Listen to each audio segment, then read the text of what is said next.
Thank you so much.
Sweet daughter,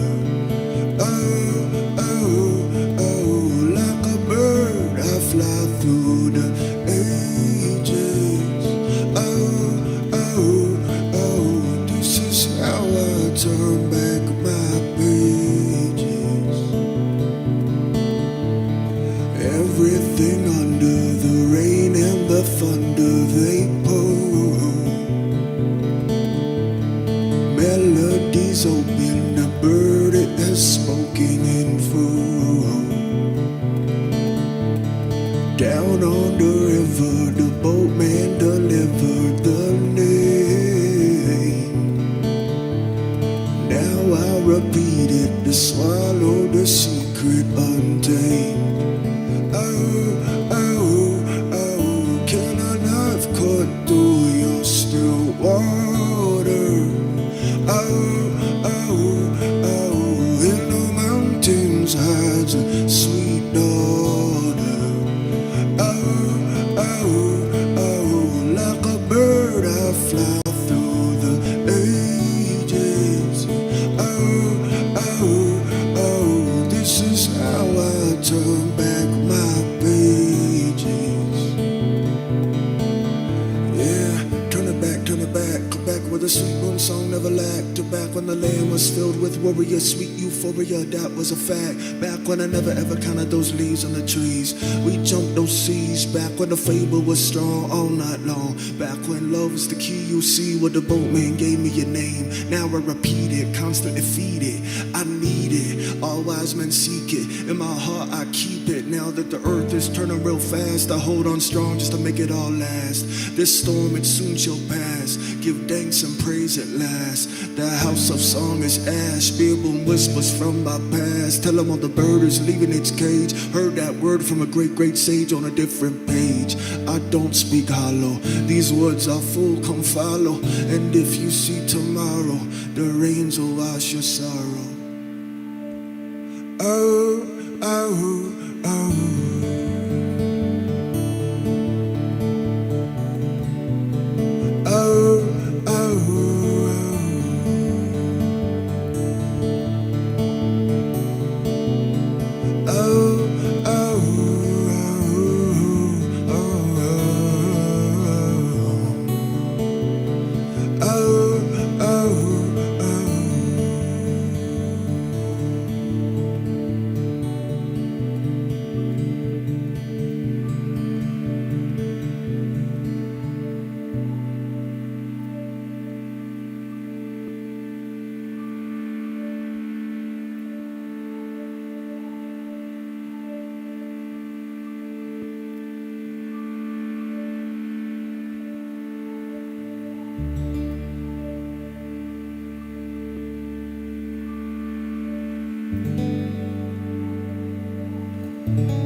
Do you remember when you looked in the water and saw your reflection, the embers?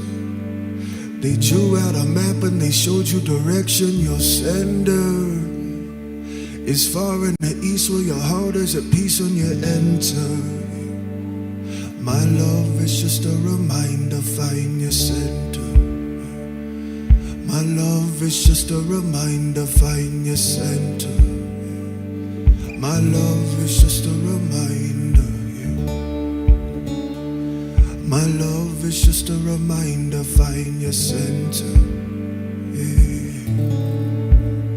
Well, help me recall that first morning, sunlight at dawn, and cracks on the floor, well, it served as a warning. Everything's changing, rearranging, felt so familiar, so amazing. Hopped in the car, drove through the mountains, cows in the street, prayer beads you were counting. There was the river, eternal giver, flowing forever. Remember, find your center.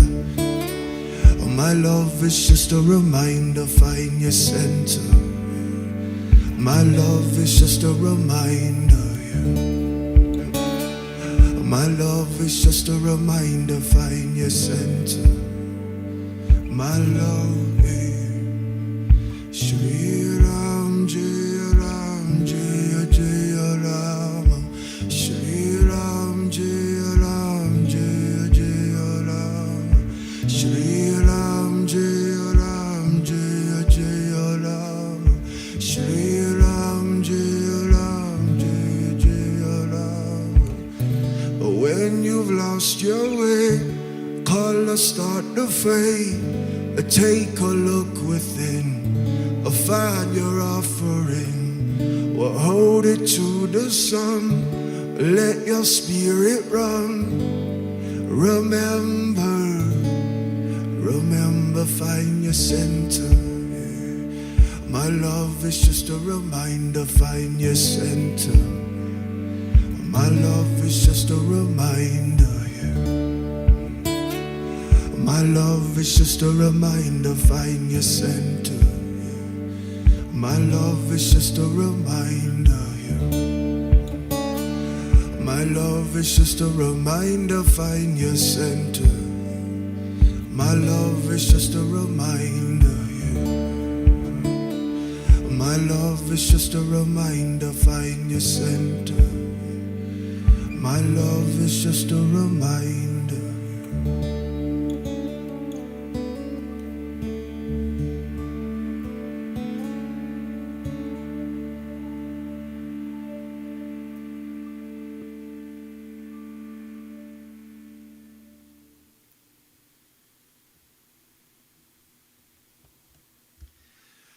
All right. I'm going to leave this plugged in.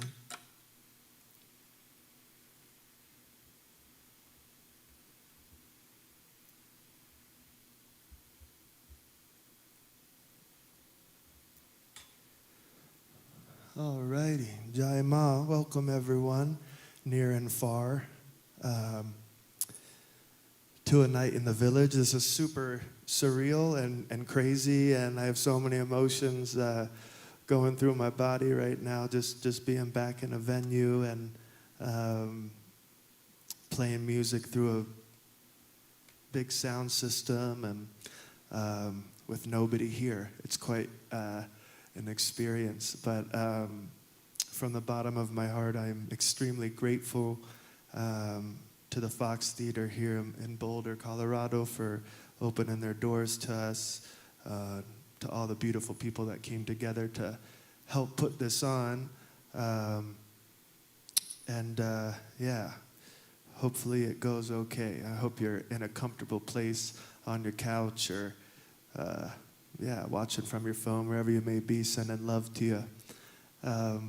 This show is a show that we did. Perhaps a few of you fans had seen it on the road, A Night in the Village. It's kind of like a storyteller show where I get to kind of go deeper into certain aspects of myself, but also really tell the stories behind different albums and different songs, and it's quite an interactive experience. And we did a few of these tours, and it was great medicine for me to be able to bathe in all these rivers, all these memories every evening. So I'm looking forward to tonight to really, jumping in the water and washing myself off here. So without further ado, I'm just going to jump into it and start telling some stories. And we'll go from there. So the first story I'd like to dive into, or the place I'd like to talk about, is the place that really inspired the album Chapter of the Forest. It's one of my favorite albums that has come through me, and it was really inspired by this place here, the Narmada. And the Narmada is a river in India that kind of flows from central India west. And it's a really, really magical place, and I was very fortunate to make it there a couple times in my life. But this is at the source of the Narmada. And there's a beautiful story about how the Narmada came into came to earth, I guess.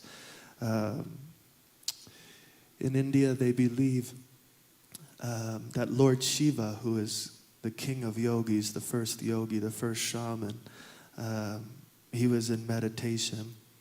And his meditation became so deep and intense and focused that he began to sweat. And when his sweat fell to the earth, a beautiful divine girl came up out of the earth, and she began to run through the forest. And as she was running through the forest, she became a river. And that river is the Narmada River. And there's many holy rivers in India, the most famous, probably being the Ganges River. And they believe that, if you bathe in this river, all your negative karmas and sins and stuff will be destroyed. But they say with the Narmada, you just have to look. That's how, I guess, merciful she is, So a lot of Chapter of the Forest came from this place, was born from this place, was spoken from this place. On the album, if you're familiar with the record, there's 2 songs dedicated to the mystic poet Kabir. And one of the reasons I wanted to go to this place, to the Narmada, was because Kabir was said to have practiced his spiritual practices here in the forest. And Kabir being one of my inspirations and heroes, it only seemed right to go there and pay my respects. So this is actually a photo of myself in the exact place in the forest, in the exact space where Kabir was said to have practiced his meditation. And it was quite a moment for me to get there and to think, wow, Kabir, 15th century, I don't know how many years, ago was he here, maybe perhaps next to this same tree or, walking in these same spots. It was quite a mystical time. And this next photo is a photo that I took at the source of the Narmada, the place where she comes up out of the earth. It's just a magical place. One kind of side note, I don't want to go too long with each story, forgive me, I'm kind of rusty when it comes to shows and being on stage. But in India, a lot of the pilgrims, they do what they call a Narmada Parikram, which means they circumambulate the whole Narmada. So they start, at one point, maybe here at the source, usually, and they walk along one side. They keep Narmada to their right, and they walk all the way through India on her banks. It takes years And it's not easy. And they walk all the way to where she empties into the ocean. Then they cross and they walk all the way back on the other side, back to the source here. And one of my trips there, I was here at the source, just, getting darshan, just visiting. And this group of pilgrims had come back from their time, their parikram. I don't know how long they're on parikram, probably a year or two. And they came back to the source, and they were all singing as they came back and chanting and crying. And I couldn't imagine what they were going through, what they were feeling. But I was very lucky to have had at that moment a recorder in my bag. And I ended up recording their bhajans, their holy songs. And if you listen to the song, Chapter of the Forest, on the album, the actual song, at the end of the song, there's some chanting that comes in, and that's actually the chanting that I recorded here at her source. So, little fun fact. But yeah, it's a very special album, but it's also an extremely special song to me.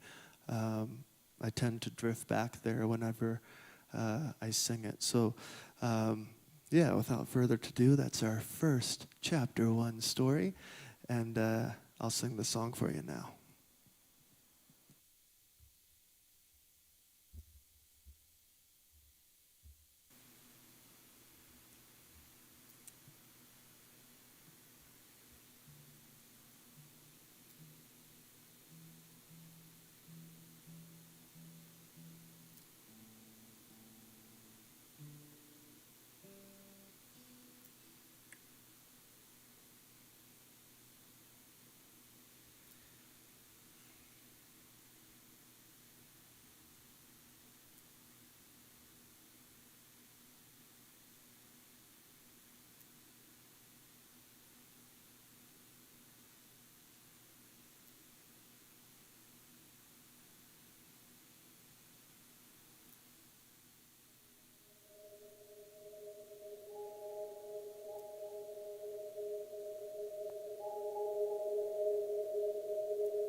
I greet my Lord down by the riverside. It hits me almost every time.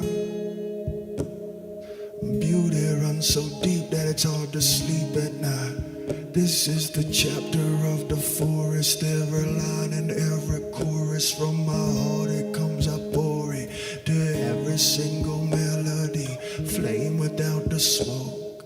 On this holy poetry, I swear I'll never choke, because I only speak of Narmada. Harder, harder every day. Lay my love down at her waters, calling on the mountains' daughter. No more books, no more empty words, no more running away from her. I now learn from the wind and rain, from the song of the lion's mane. And as it tosses the sun and moon, I sit back and behold that tune. All glory upon her name. We say Hara Hara Hara Narmada.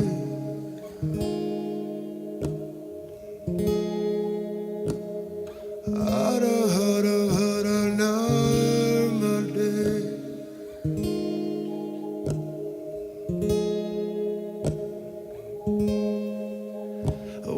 the simple one perspires with the face that burns like fire. That's where I lay my body down. And in my dream I heard the lesson of the vault that holds the heavens. So now I gaze upon the crowd.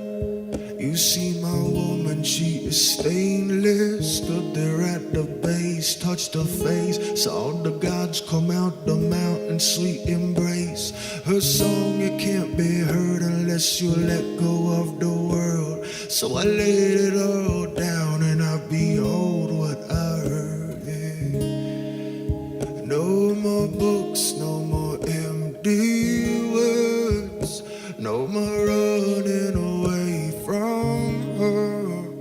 I'll now learn from the wind and rain, from the soul lion's mane.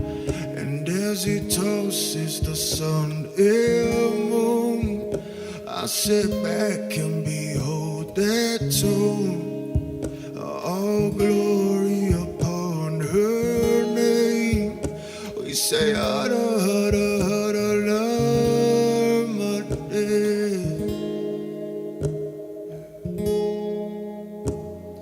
Hara, Hara, Hara, Narmada.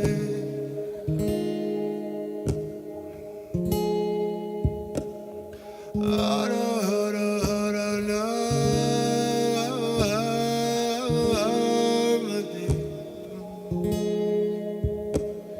Hara, Hara, Hara, Narmada. Hara.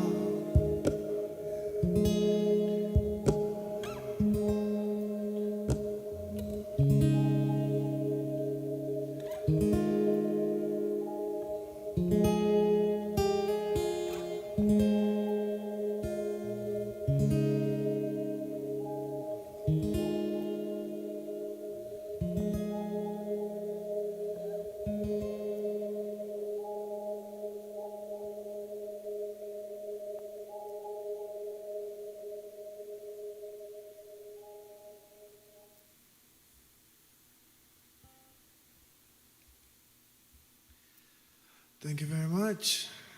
All right.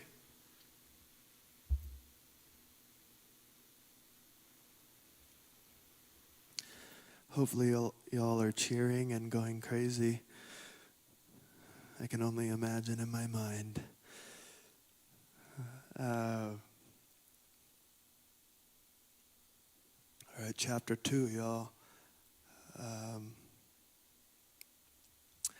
like to, keeping with India, a lot of stories are obviously about India tonight just because that's the place that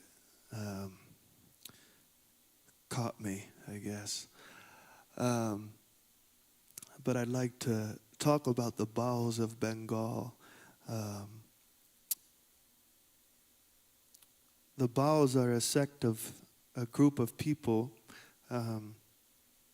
mainly coming from Bengal, which is kind of the eastern state of India, West Bengal, Bangladesh, like this. And they're very interesting people, and they've influenced my life and music more than I can understand. It just kind of, the journey keeps on getting deeper. But the word Baul comes from a Sanskrit word batula, which means one who is afflicted with the spirit of the wind. The word also means mad. Not mad like I'm angry with you, but mad like I'm crazy. I'm mad for the spirit. I'm crazy for the spirit. And they're really interesting people. They usually don't give much importance to temples and images and this type of thing or classes or categories like this. They give importance to the human. And they believe in what they call the Moner Manush, which means the person of the heart. And this Moner Manush resides in everyone and everything. And they believe in order to catch this Moner Manush, which they sometimes call it an unknown bird that flies in and out of the heart. One of the best ways to catch this bird is through ecstatic song and dance.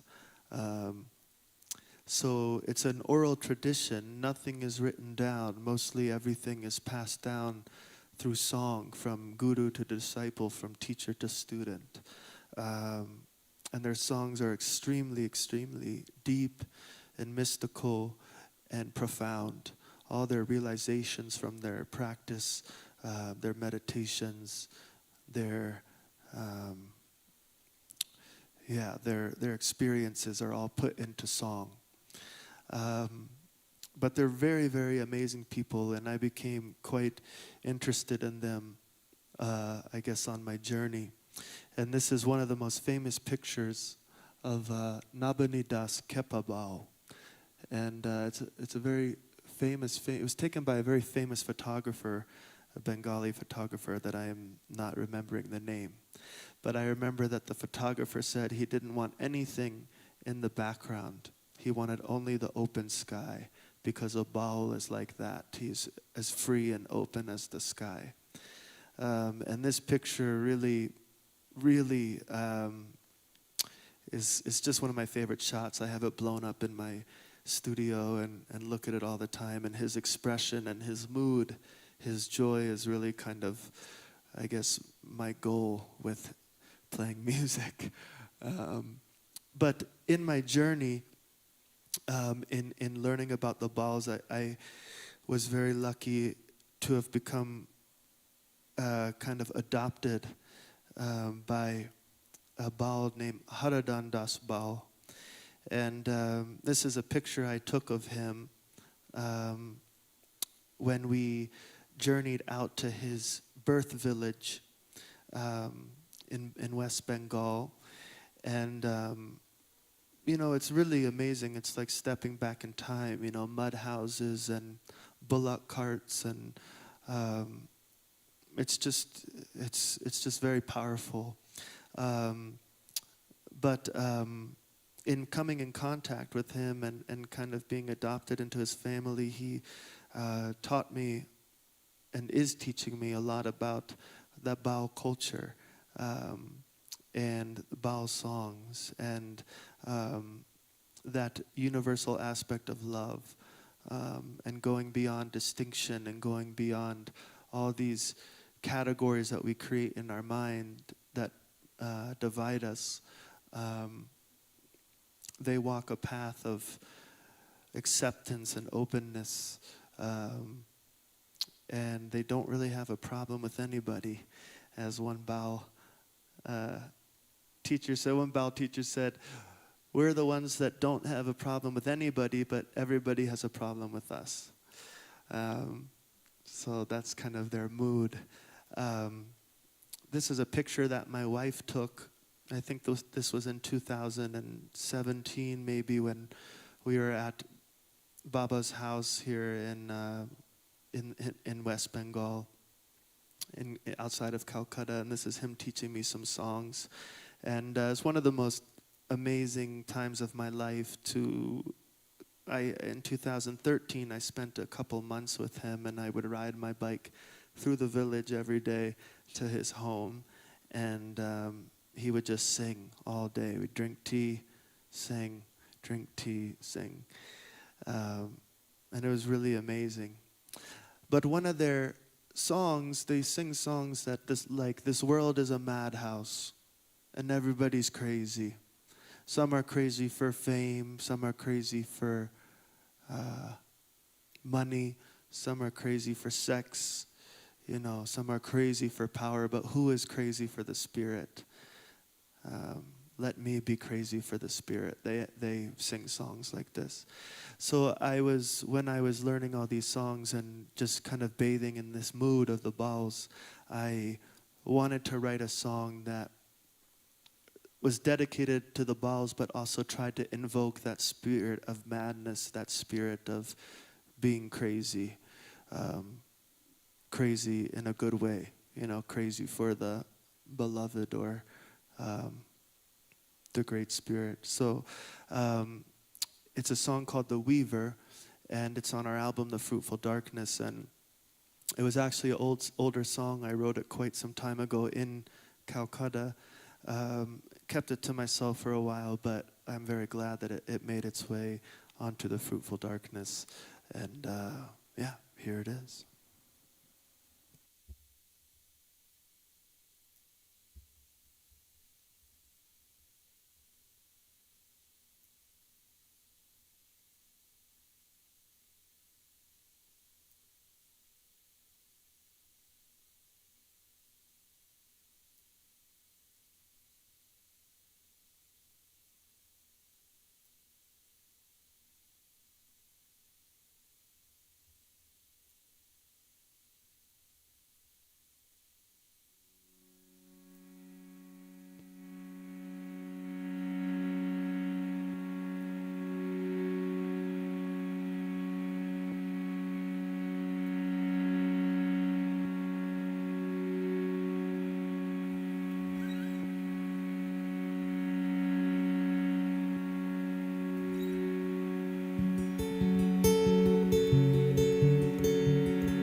Like fire on a mountain and bliss upon a star, a symphony of thunder.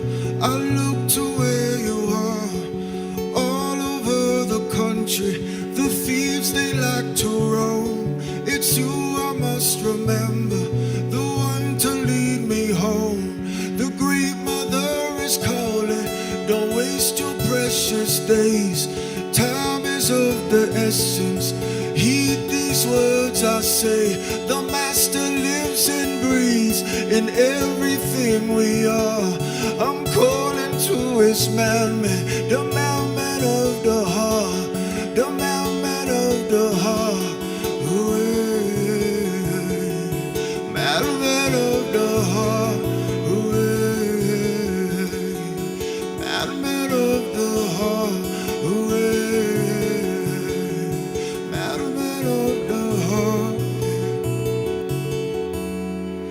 If you reason loud, you shall surely sink. Drowning in the water, raise your hands up to the King. The path that has been shown by ones who've gone before. Turn your gaze within and stop knocking on the door. Weave your actions well into the fabric of your soul.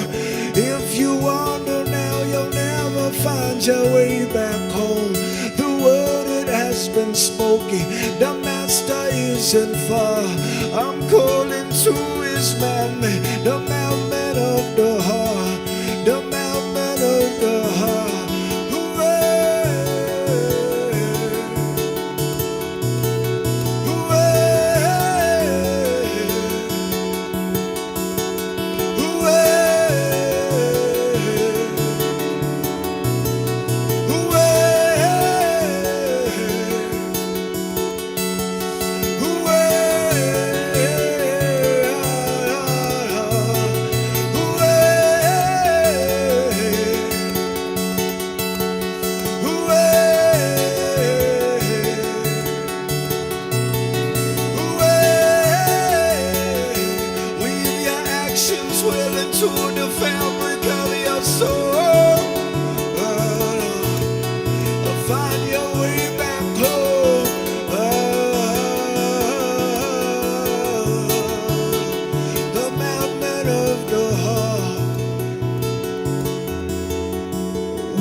Here we go again, creation. Clap down for the jubilation. Look at all that light you making. Send it out, no reservation.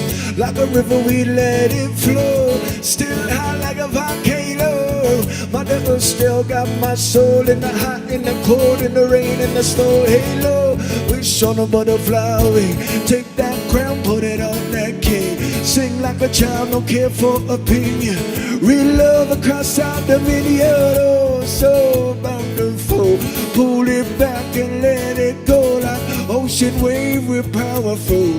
Constellation magical. So this love still holds you. Now what you gonna do? I won't give up on you. I won't give up on you. Between the moon and sun, this life is never done. I won't give up on you. I won't give up on you. I won't give up on you. Set up, set up, set up, set up, my love. I won't give up on you.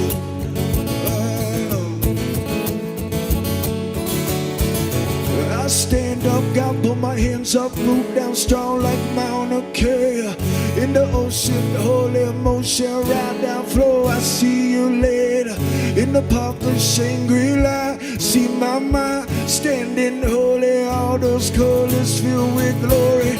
Open up and hear this story. Oh, this love still holds you. Now what you gonna do? I won't give up on you. I won't give up on you. Between the moon and sun, this life is never done. I won't give up on you. I won't give up on you. This love still holds you. Now what you gonna do? I won't give up on you. I won't give up on you. Between the moon and sun, this life is never done. I won't give up on you. I won't give up on you.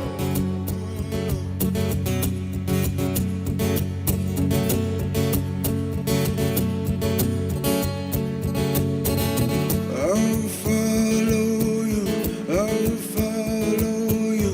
I'll follow, follow, follow you. I'll follow you. I'll follow you. I'll follow, follow, follow you. I'll follow you. I'll follow you. I'll follow, follow, follow you. I'll follow you. I'll follow you. I'll follow, follow, follow you. I'll follow you. I'll follow you. Follow, follow, follow you. I'll follow you.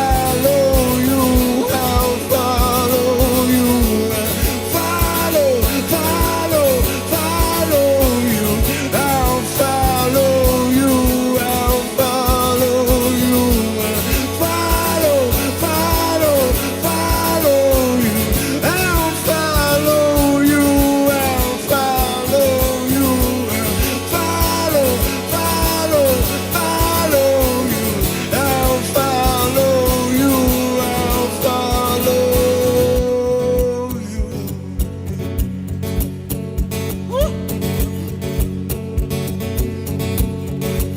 Que paré.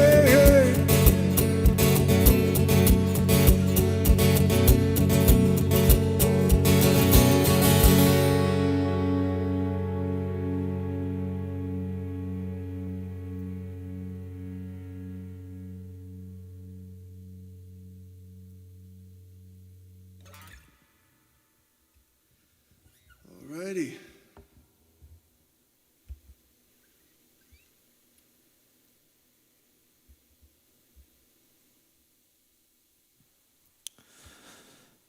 All right, all right.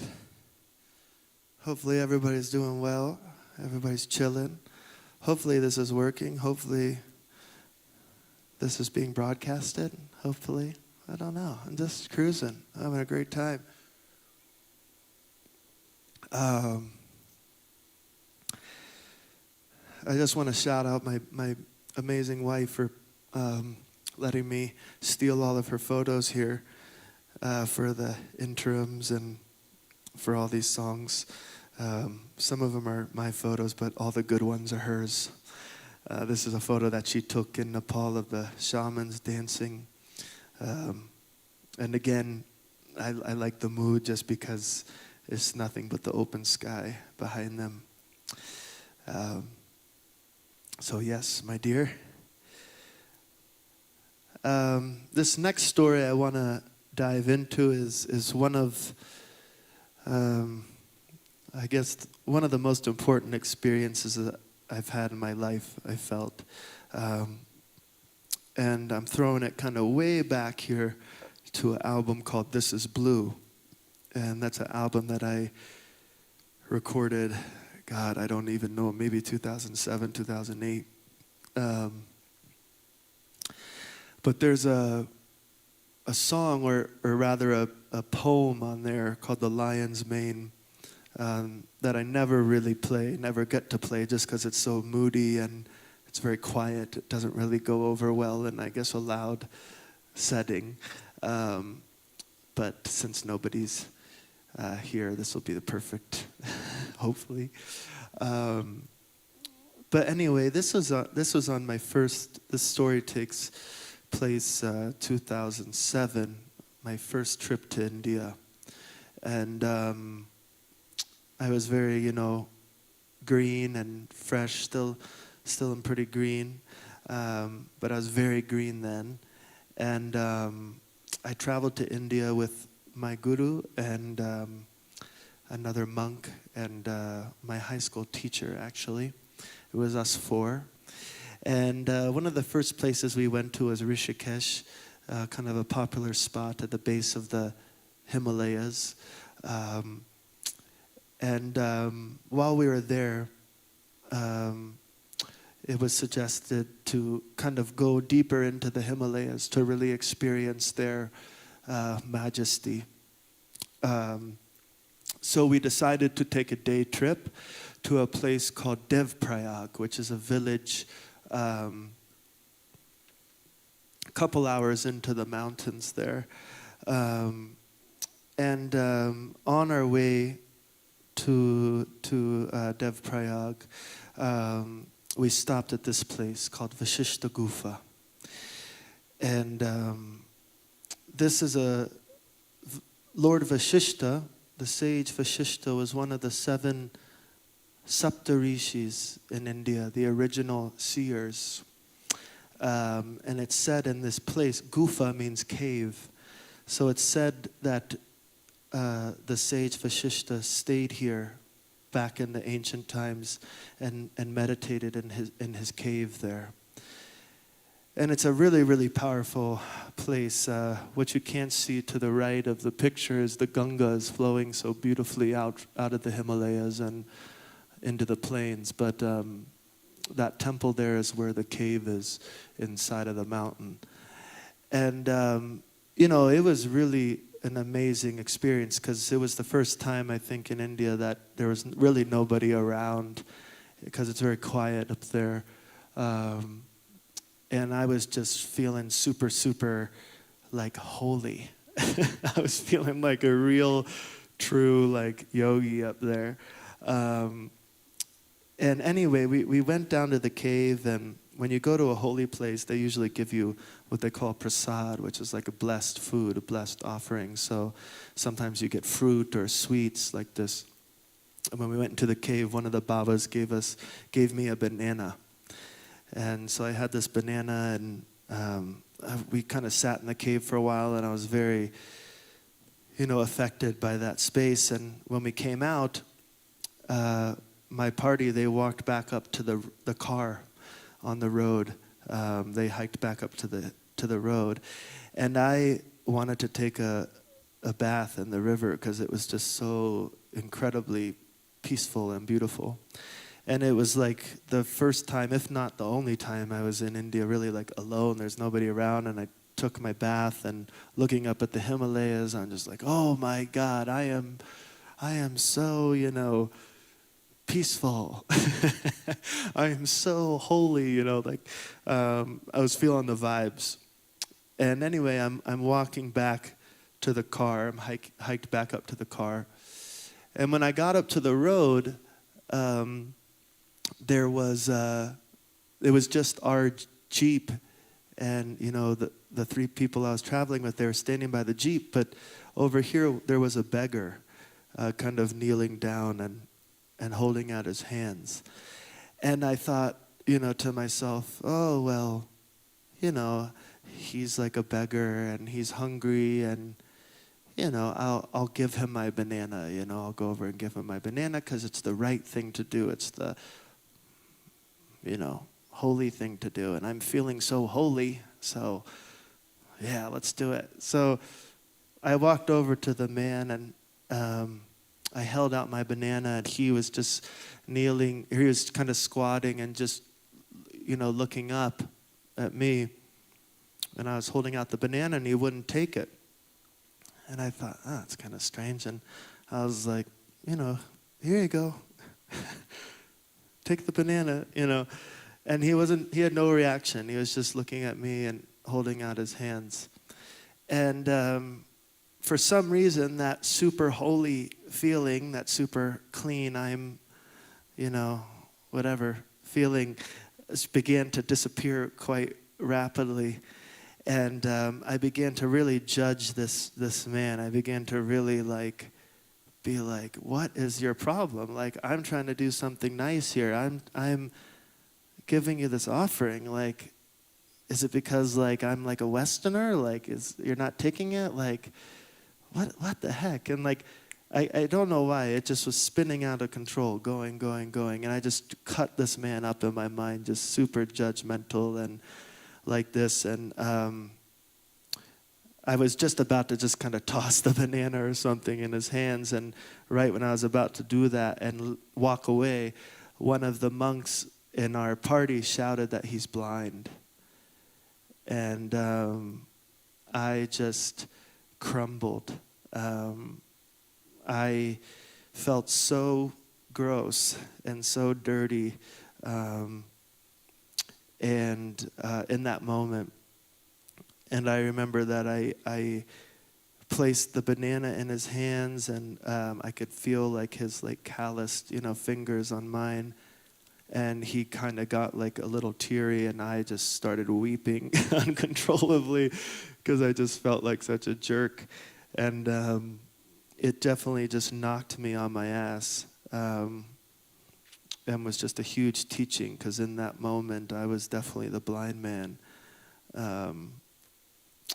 And yeah, anyway, we get back in our Jeep and we continue our journey to Devprayag, this village where these two rivers meet, and thus begins the Ganges River. This is a photo that my wife took 10 years later. We went back to this spot, and she took it there. But we bathed down there where that point is, where the rivers meet, and I felt like I had to wash off. I washed off all this dirt, the dirt of my heart, from that moment with the blind man. Yeah, and we just got back in the car and started driving back to Rishikesh in silence pretty much the whole way, and it was just a really moving day, and I've never forgotten that day.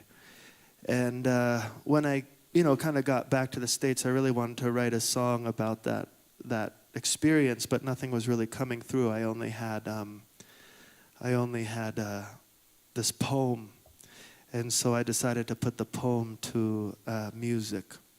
And that is what is The Lion's Mane, which is on This Is Blue. So, yeah, here she is for the blind man.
I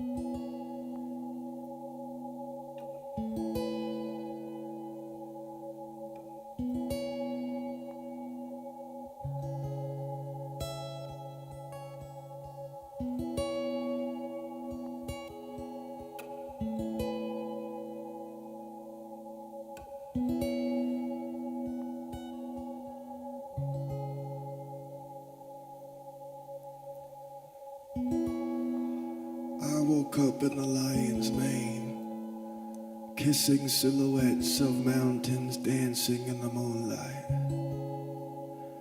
Am I awake or is this a dream? Or am I awaking into a state of wakefulness buried deep in my deepest dreaming sleep? You can only guess what happened next. I swallowed an apple seed and gave birth to angels' wings, which lifted me to the top of this orange grove, where I saw a man trying to count all the oranges, all the trees, and all the leaves. Turns out this man was me, losing count and starting over, losing count and starting over, chasing my own tail until I got dizzy and fell asleep in the clouds. I woke up in the lion's mane, on a single lane road deep within God's dreadlocks, when I gave my banana to the blind man only to realize who was really blind. My eyes couldn't decide. My eyes couldn't find. My eyes couldn't see that this blind man was me. We then continued to a village of meeting rivers where Mother Earth washed me down and gave me a new birth, where my sight was restored and I could see all the gems hiding on the ocean's floor. Well, I dove in. I actually did a cannonball and swam deeper and deeper as things got clearer and clearer. And when I saw the sharks, I wasn't afraid. For this time enshrined in my heart was the Almighty's name.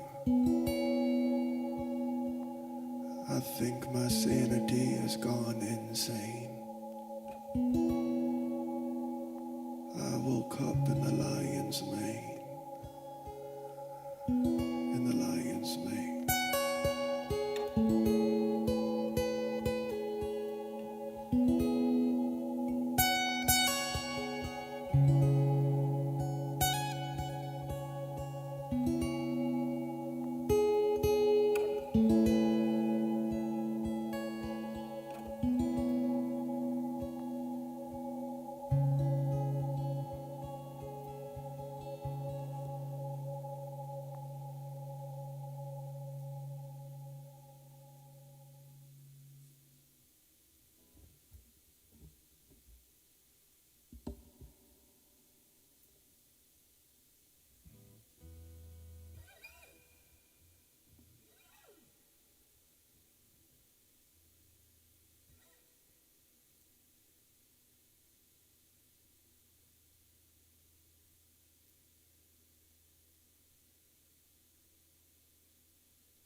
I don't want you to be a stranger. I just wanna call you my own.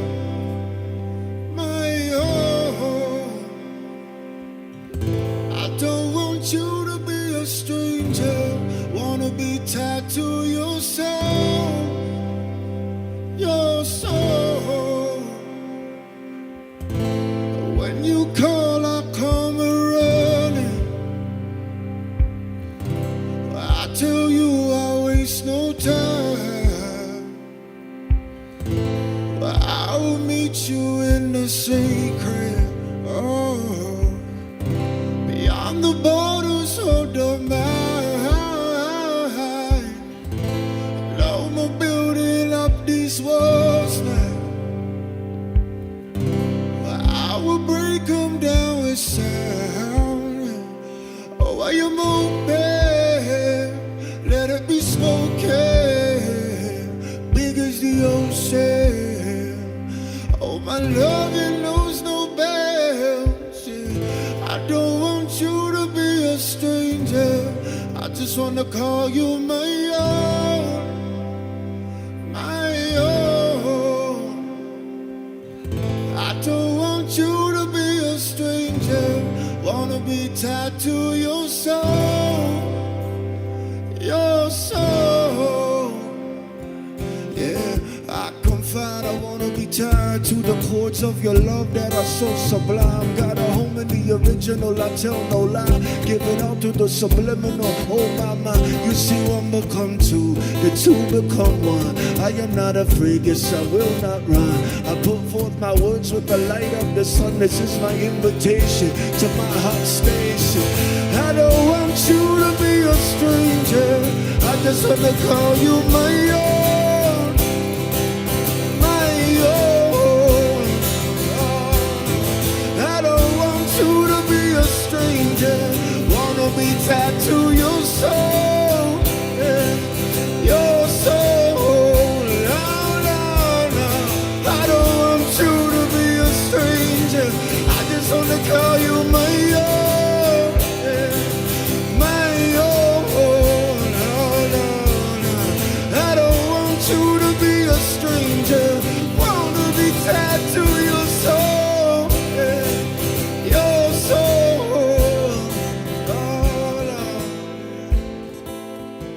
Oh,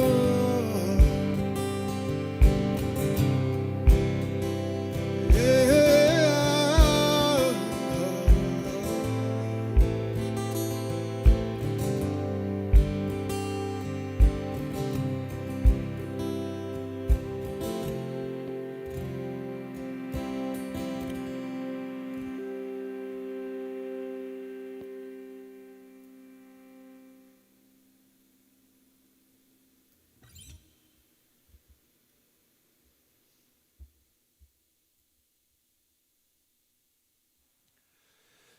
All right.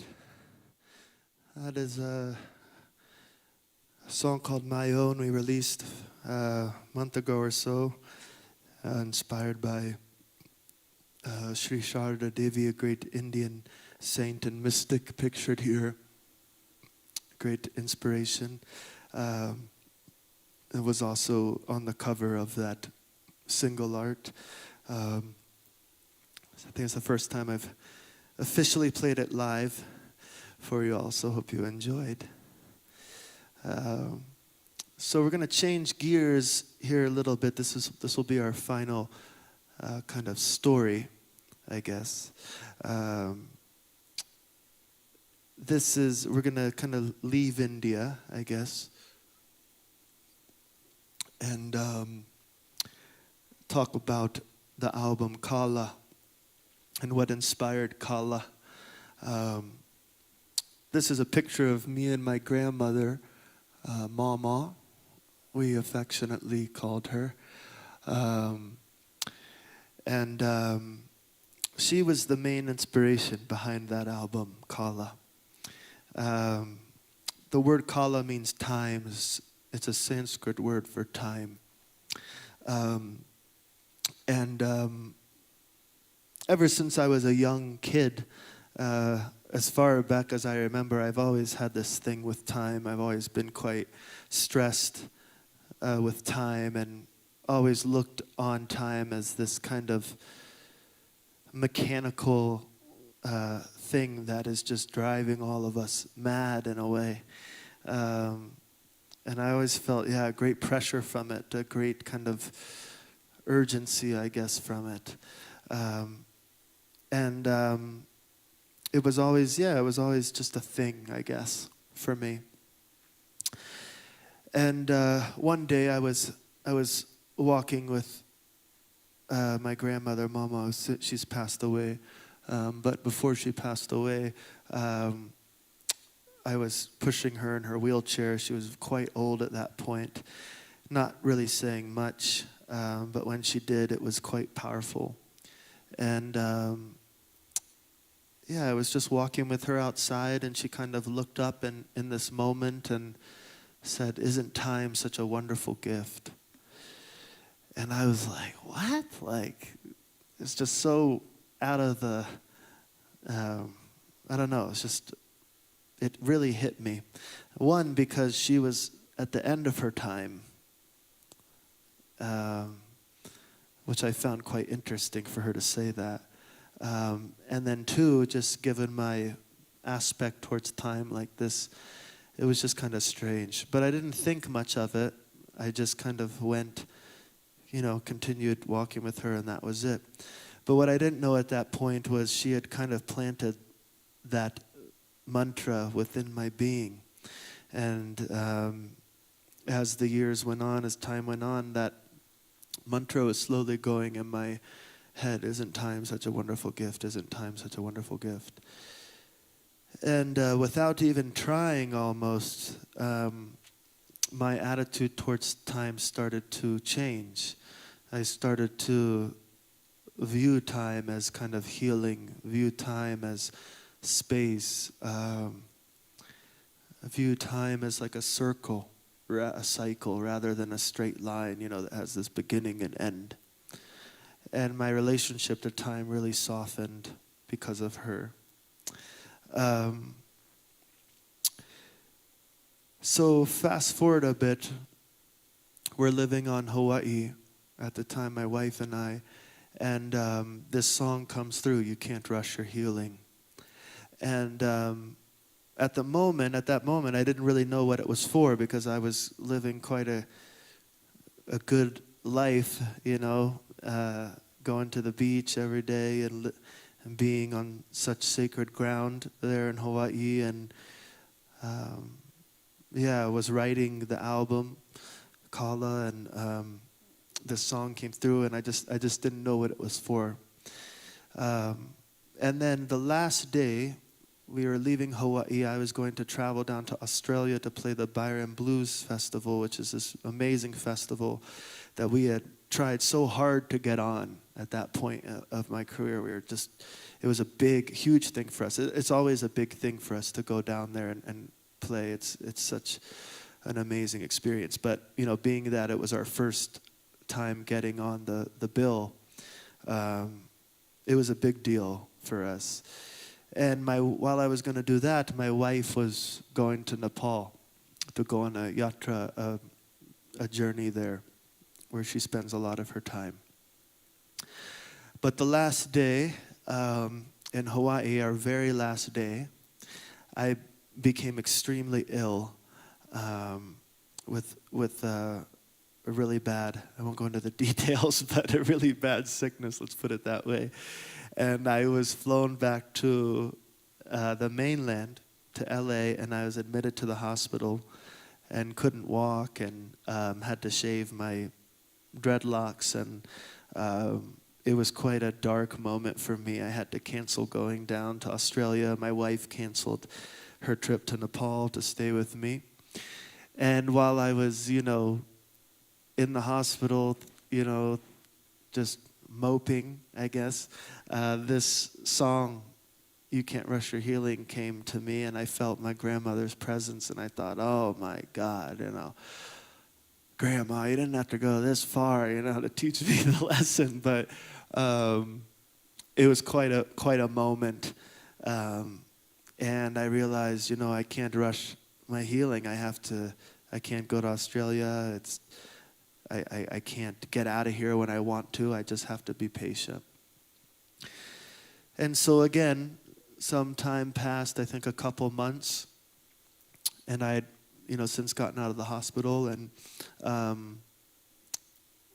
the earthquake happened in Nepal, the big earthquake. I forget which year. I think it was 2016, maybe 15. But it was really scary for a lot of people, for us as well, because we have so much family over there and friends, and we were very worried about everyone. But at that moment, I remember I asked my wife, I said, hey, would you have been there? You know, because she had canceled her trip. When I got sick, I said, would you have been there? And she said, she looked at her ticket on her computer, and she said, oh my God, I was scheduled to leave that night. And the earthquake happened at about 9 in the morning, so she would have been in Kathmandu if I wouldn't have gotten so sick. And that really, again, really affected me. And at that moment, I began to kind of slowly look on time as a spirit, as something that is kind of arranging everything perfectly. You know, even the most horrible things in our lives, you know, all of our ups and downs. But, you know, usually our real bad times, we're like, oh, this is happening at the worst moment. You know, this is happening at the worst time. But perhaps it's happening at the best time, the perfect time. And we may not understand it at that moment. We may not understand it a year later, years later, maybe our whole lives. But I thought to myself, you know, if I can live in that surrender, to trust that great spirit, that spirit of time. Oh, I am in this moment here, Fox Theater, doing this. I'm in the exact moment I need to be, the exact place. And I know everything that I need to know in this exact moment. If I don't know it, I don't need it right now. You know, if to live in that surrender, I just think about how much space it would create for all of us, for all of our lives and our world. But to take the story just a little bit deeper, the end of the story, this picture is quite dear to me because we recorded the album and I turned it into the label. And the label kind of dictates, you know, at that time I was on the label Vanguard Records, and they kind of dictate, you know, the best release date. And they said August 21st is your release date. I thought, oh, that's interesting. That's my dad's birthday, you know, his 60th birthday. I thought, wow, that's cool. You know, he'll like that. And then, you know, as that year went on, we booked our tour. And usually, you know, again, the agent kind of sends you a bunch of dates, and you just kind of glance over the dates, and you think, oh, yeah, that's good. You know, you don't pay too much attention to it. At least I don't. I just think, okay, we're going on tour. And without even planning it, without even really knowing it, we had a day off on August 21st, and we were passing through South Carolina, which is where I grew up, where my family lives, and where my grandmother lived. And so I got to be with her on the release day of that album, and I got to play it for her. And this is me playing her the album off my computer just before she passed. So it was a pretty high moment for me, and I think of her all the time when I play this song. So this one, yeah, it goes out to all of us now, especially in such a crucial time in our existence. Everything comes and goes, we must remember, but we can't rush the wave. We have to be patient, you know. We can't, we have to surrender and open our hearts and trust in the great way. So this is a song for all of us in this moment. You can't rush your healing.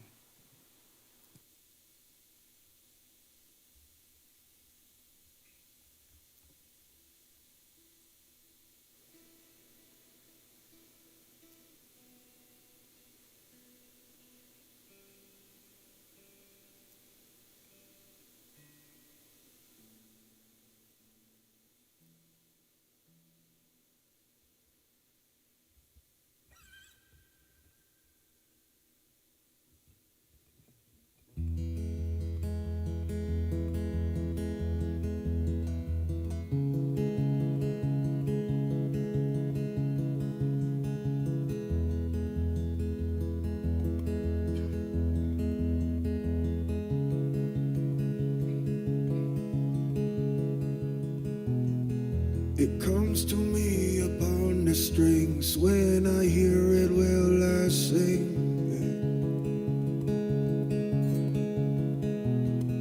Well, I can't say it's my creation, staying patient what it brings. Let me say I'm coming humble, I don't know what's right or wrong. Well, I just keep on believing, passing down an old song.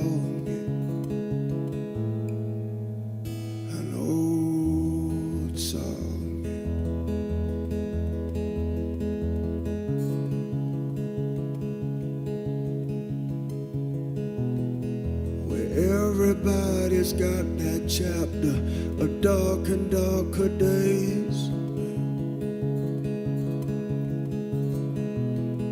Saturn seems to be returning and his essence can't be tamed. Some we like to fight it, try and plan a secret attack.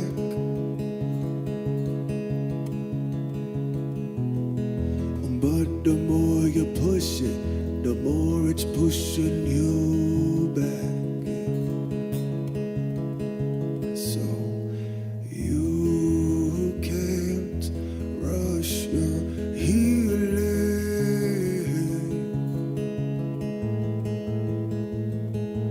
Darkness has its teaching.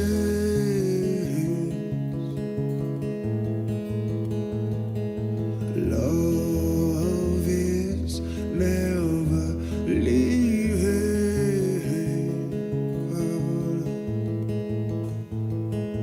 You can't rush your healing. Your healing.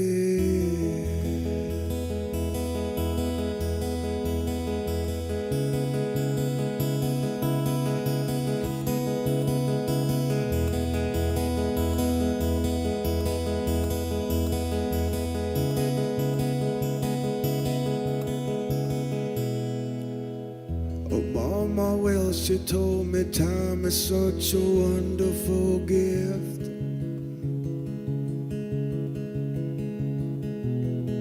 You're not running out, you're really running in.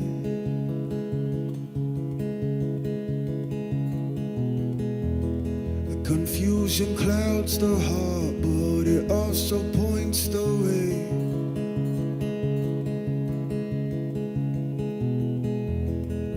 Quiet down the mind, the more the song will play. So you can't rush your healing.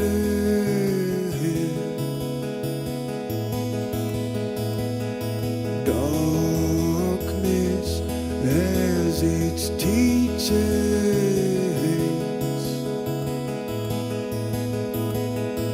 Love is never leaving. Oh, no. You can't rush your healing. Your healing.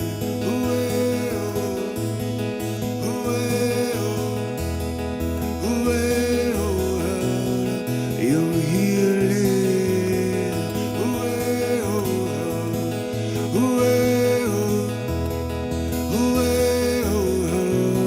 Your healing.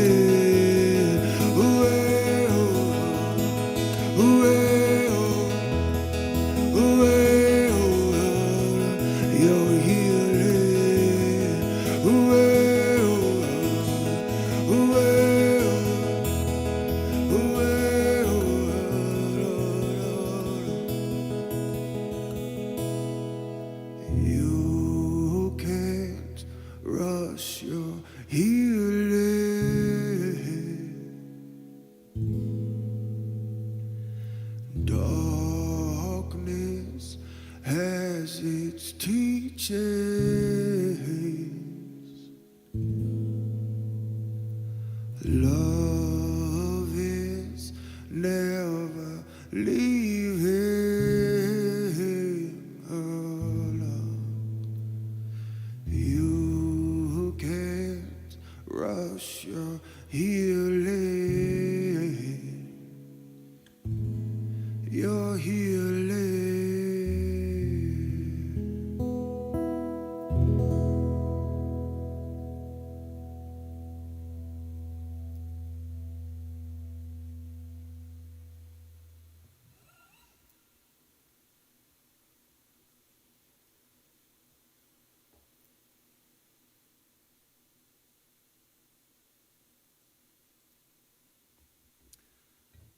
All right. My computer is just froze, which is great because this is the last song. I just wanted to, take a quick moment and really lay down my heart and give a big thanks to the Fox Theater here and everybody here for making this event possible. This is a really healing night for myself and hopefully for others, just to be in a venue again, on a stage again. It's really special, and my heart really goes out to all the venues across the world, really, that are struggling right now, and all the great people that have made them what they are. We definitely have a much deeper appreciation given the times that we're in. But I just, from the bottom of my heart, this is a really special thing, and I really didn't do anything. I just showed up, and the great people here at the Fox and the live stream and the lights and the sound and assistants and managers really did all the heavy work. So thank you guys so much from the bottom of my heart. Thank you so much to everybody that tuned in. Hopefully you enjoyed it.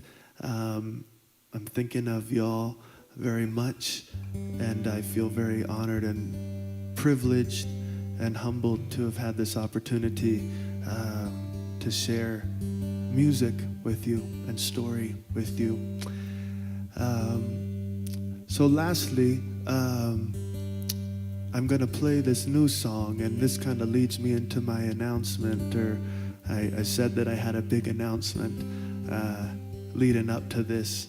And I'm very overjoyed and proud to announce that our new album, which is entitled In and Through the Body, is officially coming out on September 25th. So we are, overjoyed in our camp. A lot of hard work went into this one. Lots of, just different journeys and experiences, obviously, but it's one of my favorites yet, and I'm just so happy for y'all to hear it. September 25th, In and Through the Body. So lastly, I want to play a track off, a song off that album, upcoming album. It's a song called Great Storm Clouds, and it's a newer song that I wrote kind of in the winter of last year, and I played it only one time at our shows here in Boulder, our Thanksgiving shows, and I'm just very happy that we were able to record it, and it is on the new album. So I'm gonna play it for you now, and then I'm just gonna end with a little chant, a little prayer to close out this portion to the Great Mother, to kind of, awaken our hearts and minds and purify our hearts and minds so that we may see in a good way, walk in a good way, be in a good way, and to give us strength during this time of adversity. But again, thank you so much, and hope to be back here soon with a bunch of y'all here in the crowd.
is my own home.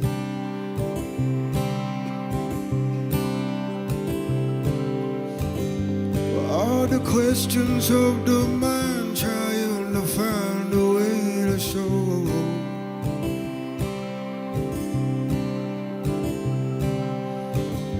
that I got darkness, I got light, I got everything in between.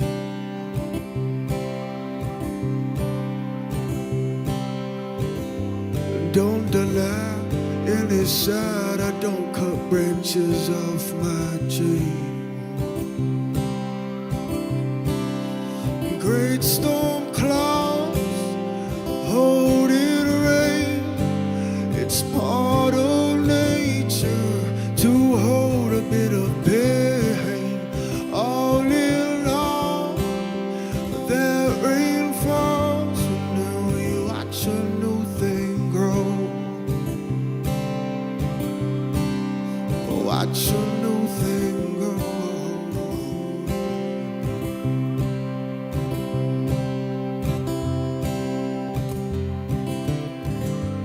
Feelings coming, feelings leaving, that is just the way it goes.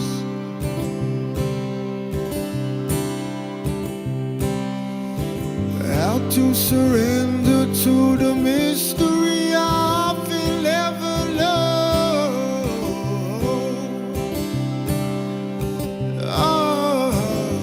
Treat it like a way to treat it like a never-ending dance.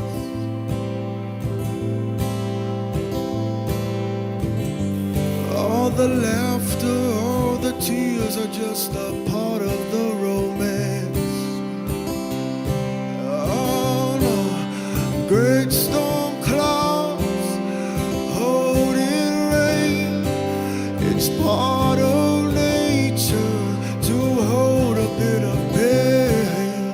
All in all, that rain falls, and now we watch a new thing grow.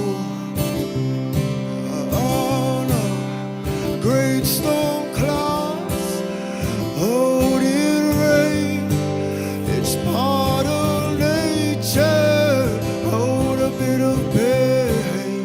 All in all, that rain falls, and now we watch a new thing grow. Watch a new thing grow. Watch a new thing grow. Watch a new thing grow.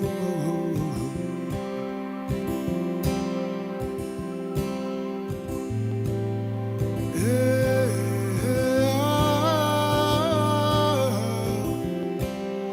hey,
जगदोधारिणी Mata Durga जगदोधारिणी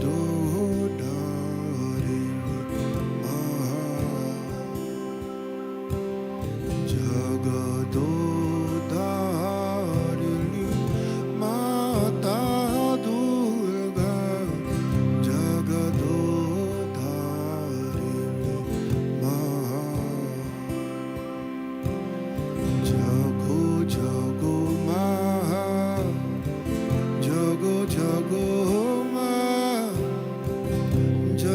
jago ma jalni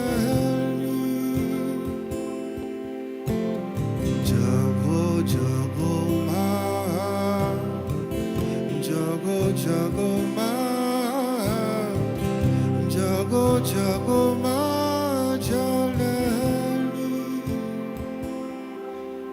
hey Gauri Devi lana chalni Devi Jaya Gauri Devi lana chalni Devi Jaya Shiva Ramana Jagoma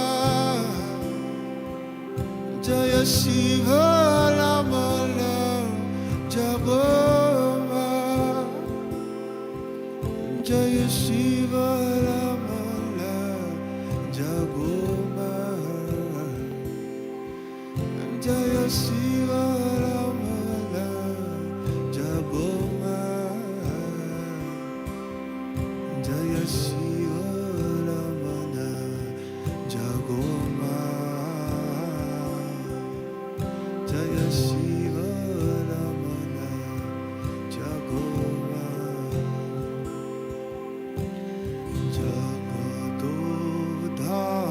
Jagadodharini Mata Durga Jagadodharini Jagadodharini Mata Durga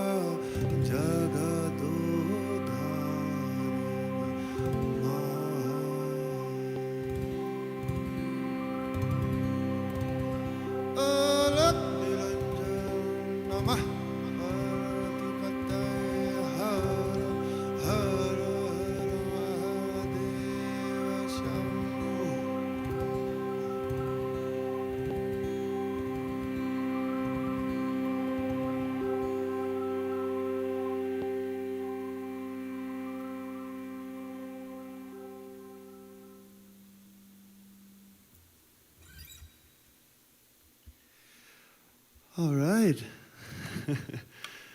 Thank you all so much. I'm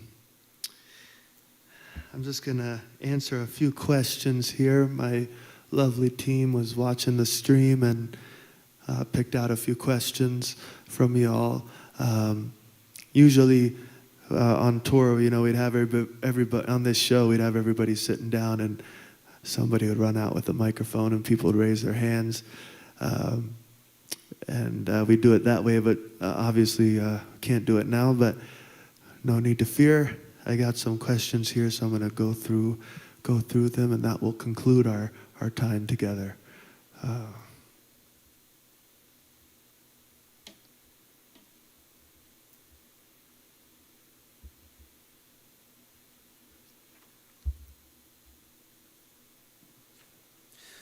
All right.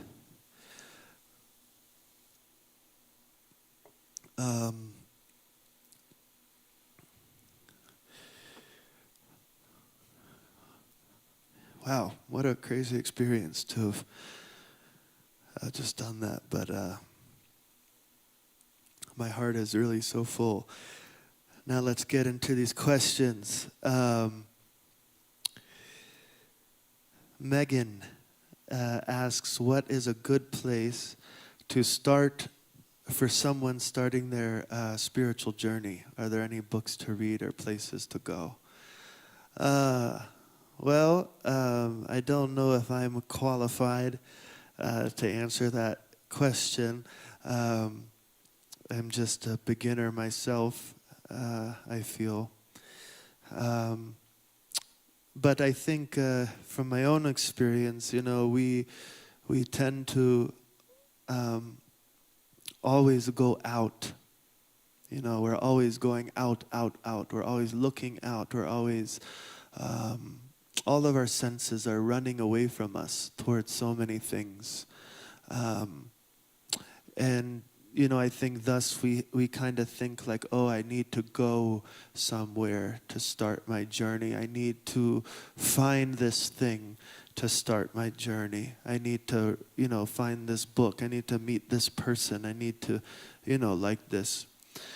And while those things are helpful on our journey of life, we gather inspiration from different places and people and things like this. It's important to remember that this is an inward journey. And it's not until we turn the mirror back upon ourselves and go inward. So wherever we are, that's where we need to be. You're already there. You're already here. You're already on it.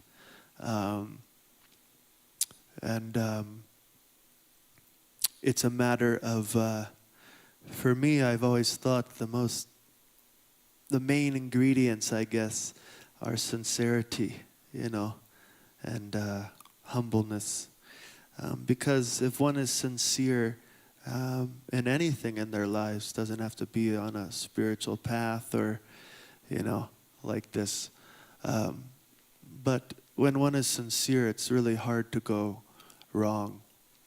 And I feel that the Great Spirit, God, Goddess, Mother, whatever you want to call it, recognizes that sincerity and will respond to it. That's just what I believe. So you have to cry with a real cry.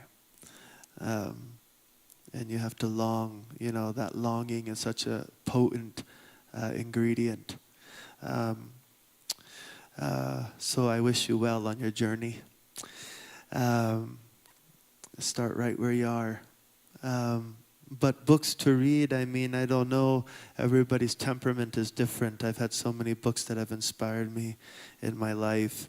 But one of my favorites is a book called By His Grace, which is by a man named Dada Mukherjee. That's one of the first books I read that involved all this crazy stuff. And it's a book that I've reread a bunch of times. And that's one that's very dear to my heart. So maybe you can try that one. Maybe it'll help. Let's see here.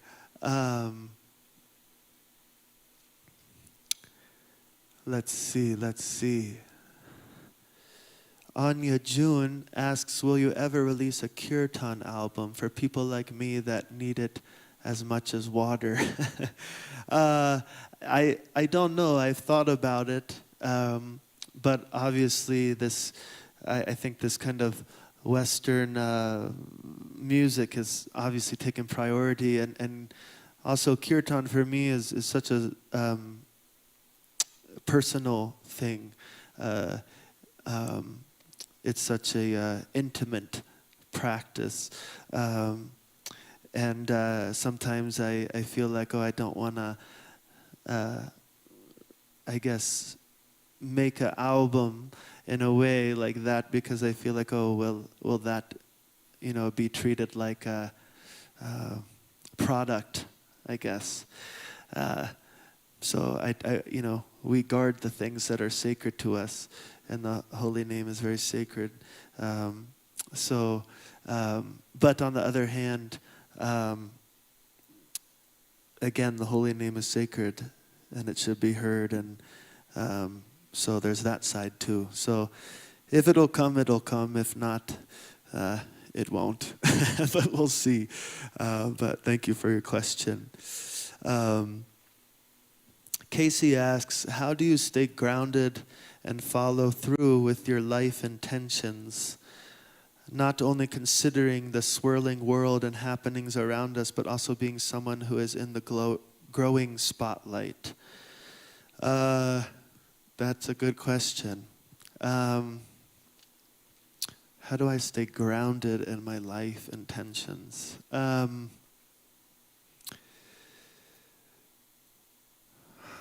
I think for me, I'm kind of I need to lean on people, I'm not very strong myself, so it's important to have like-minded people around me, to connect with my, guides, my teachers. It's very important to me because they always put things into perspective for me and continually, just continually put me back on track if I'm perhaps steering off. And I'm very grateful and blessed to have so many elders in my life. So to have that holy company is very important.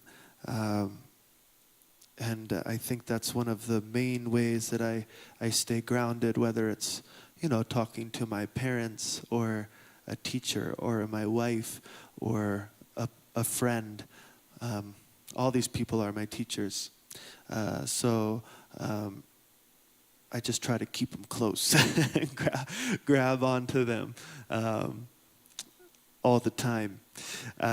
So that's one of the ways that I think I try and stay grounded, because they'll definitely, whack me if I'm stepping out of line. And then the second part is not only considering the swirling world and happenings around us, but also being someone who's in the growing spotlight. I think, I don't know how in the spotlight I am. I feel like it's just a dude. But, there's certain, again, I think it's important to value those things that are intimate to oneself and those things that are special to oneself. I've always been taught not to reveal those things because they'll lose their shakti, their power. They'll lose their just specialness, I guess. So by I guess,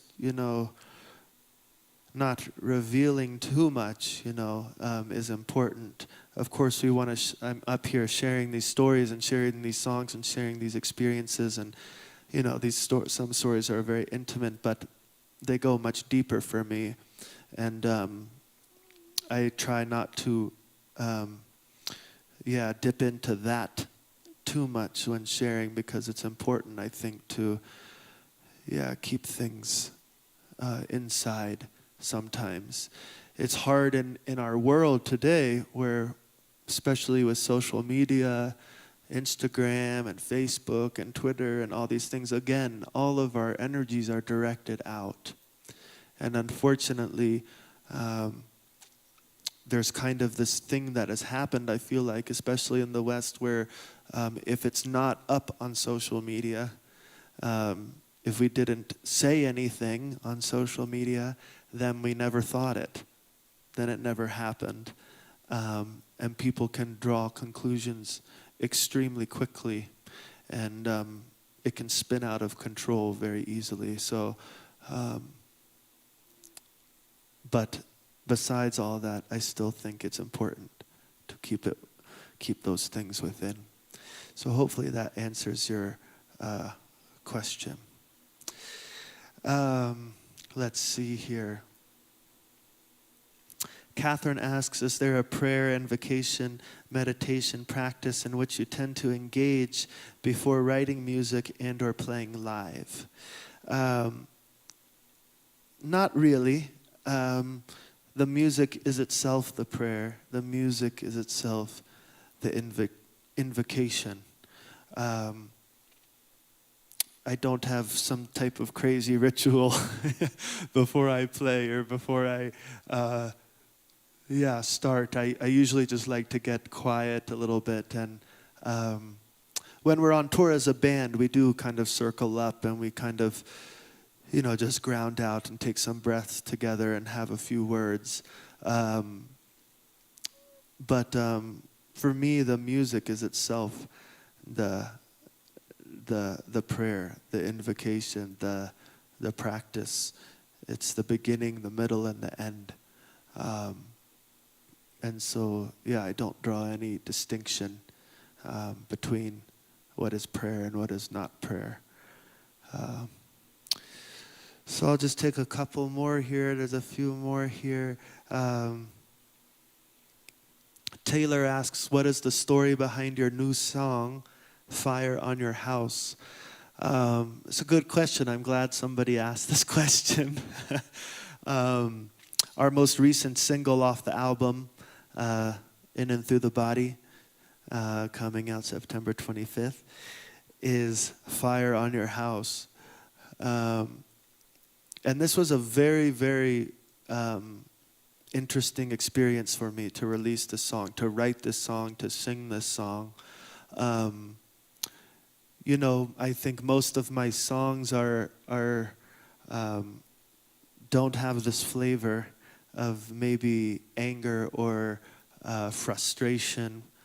I try to always, or I don't try, it just, I try and let whatever is coming through to just come through and not try to push it either way.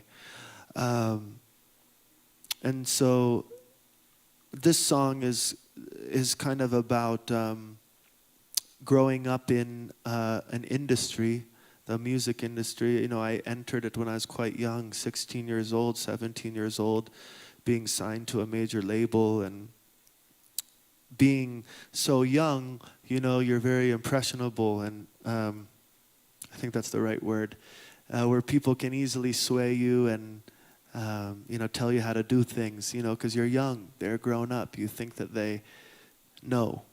But really, for me, yeah, I was swayed a lot, and I trusted a lot of people, and, you know, there were times when I broke that trust, and there was lots of times where they broke that trust. And I was left with such a bitterness. And I always pushed that away and didn't really express it in music because I thought, oh, I am this type of like love, whatever, spiritual singer. I can't sing about my anger or my frustration. It wouldn't be right. And people wouldn't like it. But then with this album, In and Through the Body, it's really about the human and all the different aspects of the human. And in my writing before, I tended to push away all of my kind of human emotions and try to sing about something beyond in a way. I kind of ignored my humanity in a way because I felt like it wasn't as high or wasn't as worthy as these other maybe like spiritual or dream-like ideas and songs that were coming to me. But in this past, year or two, things have kind of changed, and I've realized, that all the high spiritual people that I've met in my life, that I've been blessed to have meetings with, are so incredibly human. And it's their humanness that makes them divine.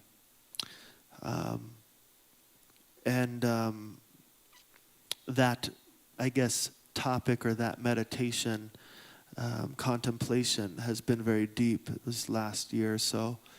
And I was talking with a teacher. I was listening to a teacher on Zoom, having a Zoom call with a teacher.